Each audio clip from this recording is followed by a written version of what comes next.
Term 1. Battered child. A battered child is a term used to describe a child who has suffered repeated physical abuse, often at the hands of a parent or caregiver. This term is significant in both criminal law and child protective services. For instance, a child who frequently arrives at school with unexplained bruises or injuries might be identified as a battered child, prompting an investigation by Child Protective Services. Scene script. Term 2. Bedo order. A bedo order is a court order in English trust law that permits trustees to bring or defend legal proceedings without fear of personal liability for the costs involved. This provides trustees with a level of protection when they need to take legal action in their capacity as trustees.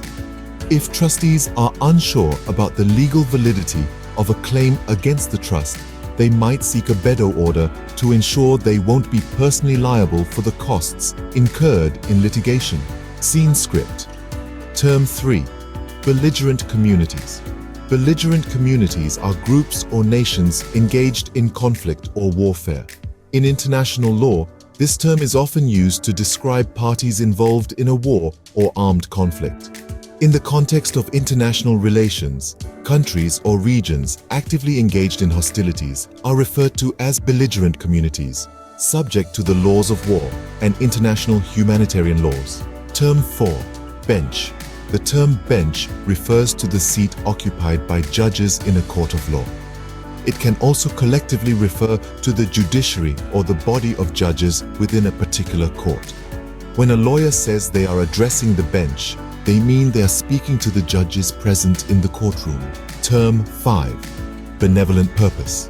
A benevolent purpose refers to activities or intentions aimed at doing good, typically through charity or philanthropy.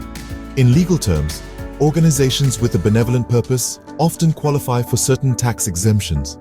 Charitable foundations that provide scholarships to underprivileged students operate with a benevolent purpose, focusing on the well-being and upliftment of the community.